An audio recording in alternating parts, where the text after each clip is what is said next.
Chapter 35. By the great mercy of God, the parish Beauport, which at first had appeared to me as a bottomless abyss in which I was to perish, had been changed for me into an earthly paradise. There was only one desire in my heart, that I never should be removed from it. Suddenly the carriage of the Bishop of Quebec came to the door of the parsonage. The sub-secretary directed his steps towards the garden where I was, and handed me the following letter from the Right Reverend Turgeon, coadjutor of Quebec. My dear Monsieur Chiniquy, His Lordship, Bishop Chiniquy, and I wish to confer with you on a most important matter. We have sent our carriage to bring you to Quebec. Please come without the least delay. Truly yours, Flav Turgeon. 1 hour after I was with the two bishops. My Lord Chiniquy said, Monsieur Turgeon will tell you why we have sent for you in such haste. Monsieur Chiniquy, said Bishop Turgeon, is not Kamarowska your birthplace? Yes, my lord. Do you like that place? And do you interest yourself much in its welfare? Of course, my lord. The most happy hours of my youth were spent there. You know, rejoined the bishop, that Reverend Monsieur Varin has been too infirm these last years to superintend the spiritual interest of that important place. Hundreds of the best families of Quebec and Montreal resort there every summer. Drunkenness, luxury, and immoralities of the most degrading kind are eating up the very life of Kamarowska today. These words pass through my soul as a two-edged sword. My lord, I hope it is not your intention to remove me from my dear parish of Beauport. No, Monsieur Chiniquy, we will not use our authority to break the sacred and sweet ties which unite you to the parish of Beauport, but we will put before your conscience the reasons we wish you at the head of that great and important parish. For more than an hour, the two bishops made strong appeals to my charity for the multitudes who were sunk in the abyss of drunkenness and every vice, and had none to save them. Bishop Chiniquy added, Will not a double crown be put upon your forehead by your bishops, your country, and your God if you consent to be the instrument of the mercies of God towards the people of your own birthplace and the surrounding country? Can you rest and live in peace now in Beauport, when you hear day and night the voice of the multitudes who cry, Come to our help! We are perishing! What will you answer to God at the last day when He will show you the thousands of precious souls lost at Kamarowska because you refused to go to their rescue? Their paternal friendly appeals had more power over me than their orders. I consented to go, well aware of the endless troubles and welfare I would have to face. The people of Beauport did all in their power to induce the bishops to let me remain among them some time longer. But the sacrifice had to be made. I gave my farewell address in the midst of indescribable cries, sobs, and tears, and on the 17th of September, I departed for Kamarowska. When I took leave of the Bishop of Quebec, they showed me a letter just received by them from Monsieur Varin, filled with the most bitter expressions of indignation on account of the choice of such a fanatic and a firebrand as Chiniquy, for a place as well known for its peaceful habits and harmony among all classes. The last words of the letter were as follows. The clergy and people of Kamarowska and vicinity consider the appointment of Monsieur Chiniquy to this parish as an insult, and we hope and pray that your lordship may change your mind on the subject.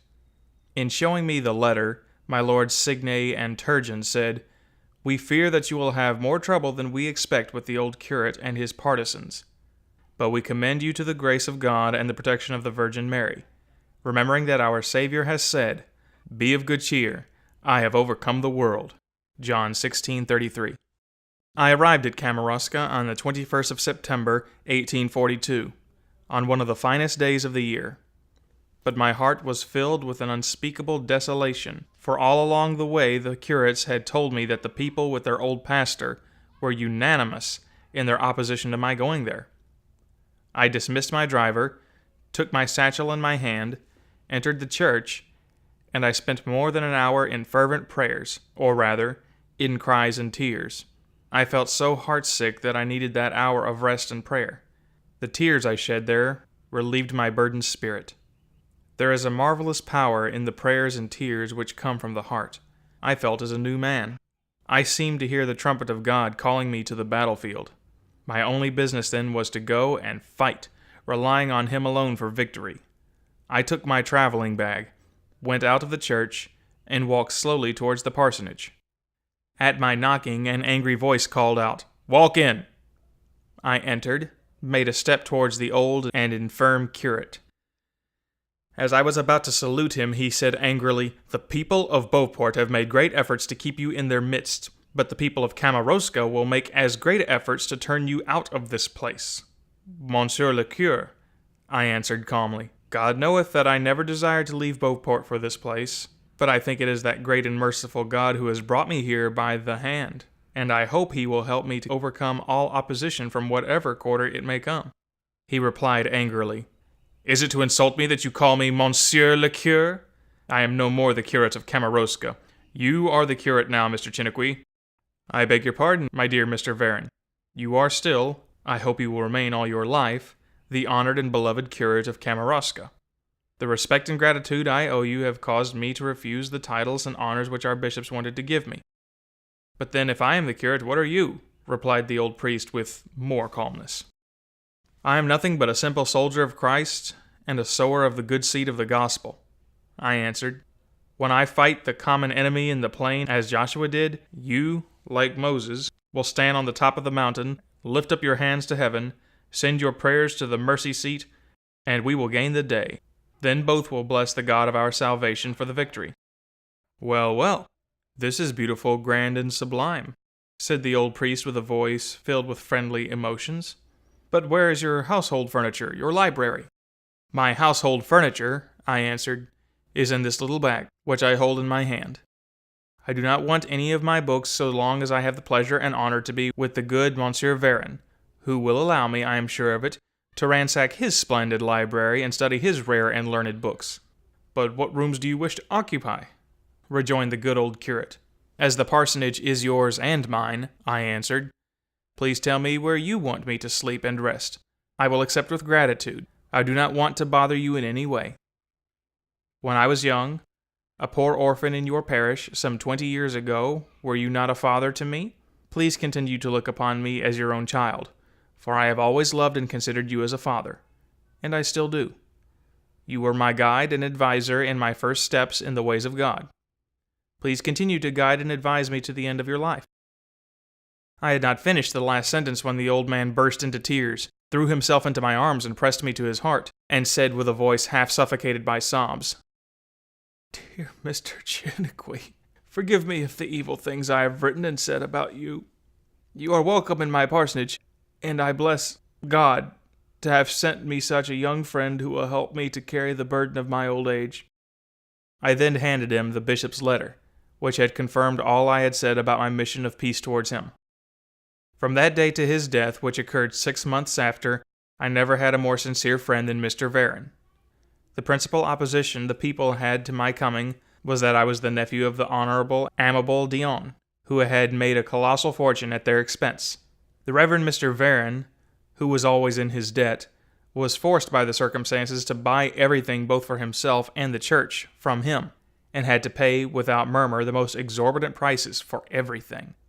The very next day after my arrival, the beadle told me that the church needed a few yards of cotton to make some repairs, and asked me if I would not go, as usual, to Mr. Dion's store. I told him to go there first, ask the price of the article, then go to the other stores, ordering him to buy at the cheapest one. 30 cents was asked at Mr. Dion's, and only 15 cents at Mr. St. Pierre's. Of course, we bought at the latter store. The day was not over before this apparently insignificant fact was known all over the parish, and was taking the most extraordinary and unforeseen proportions. Farmers would meet with their neighbors and congratulate themselves that, at last, the taxes they had to pay the store were at an end. Many came to Mr. St. Pierre to hear from his own lips that their new curate had at once freed them from what they considered a long and ignominious bondage. For the rest of this week, this was the only subject of conversation. They congratulated themselves that they had at last a priest with such an independent and honest mind that he would not do them any injustice, even to please a relative in whose house he had spent the years of his childhood. This simple act of fair play towards the people won over their affection. Only one little dark spot remained in their minds against me. They had been told that the only subject on which I could ever preach was rum, whiskey, and drunkenness. There was an immense crowd at church the next Sunday. My text was, As the Father has loved me, so have I loved you. John 15:9, showing them how Jesus had proved that he was their friend. But their sentiments of piety and pleasure at what they had heard were nothing compared to their surprise when they saw that I preached nearly an hour without saying a word on whiskey, rum, or beer.